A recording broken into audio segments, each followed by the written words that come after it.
আমরা একটা ইকোনমিক সিস্টেমের দিকে যেতে চাই বর্তমান সরকার, যেখানে টোটাল ট্রান্সপারেন্সি থাকবে, অ্যাকাউন্টেবিলিটি থাকবে। ব্যাংক ওনারশিপ বলে কিছু আছে আমার জানা নেই। ব্যাংকে শেয়ার হোল্ডিং থাকতে পারে। Nobody owns the bank. Bank own করে শেয়ার হোল্ডাররা, ব্যাংকে টাকা রাখে ডেপোজিটাররা। সো সামবডি ক্লেইমস দ্যাট আমি এই ব্যাংকের মালিক, এই কনসেপ্টটাই আমার কাছে অ্যাকসেপ্টেবল না। এবং দ্য ফ্যাক্ট দ্যাট তারা বসে বসে বোর্ডে বসে লোন স্যাংশন করে, এটাও আমি পার্সোনালি আমি মনে করি দিস ইজ নট রাইট। এগুলো আমাদেরকে চিন্তা করতে হবে ভবিষ্যতে, কারণ it's a conflict of interest clearly. আমরা যারা বসি কোনো জায়গায়, আমি যদি এখানে আমার সাথে কোনো কিছুর কনফ্লিক্ট অফ ইন্টারেস্ট থাকে, আমি তো ওখানে বসতে পারি না, আমি তো সিদ্ধান্ত দিতে পারি না। তো সুতরাং রেসপন্সিবিলিটি লাইস, সব জায়গাতে রেসপন্সিবিলিটি এখানে আছে। এই জন্য আমরা বলছি you are a cross road.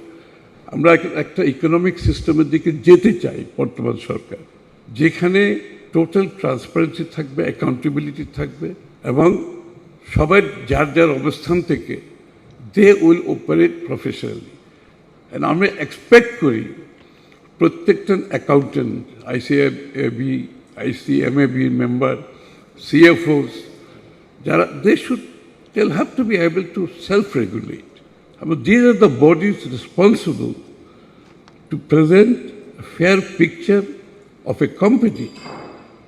এবং এইটা যদি আপনারা যদি নিজেরাই সেলফ রেগুলেট না করেন, FRC is fine, FRC oversight, FRC regulatory সব ঠিক আছে, কিন্তু it has to start from you, যে আপনারা নিজেদেরকে সেলফ রেগুলেট করতে হবে।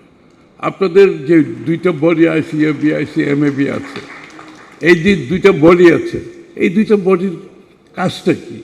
Just to have annual general meeting, have a dinner annually?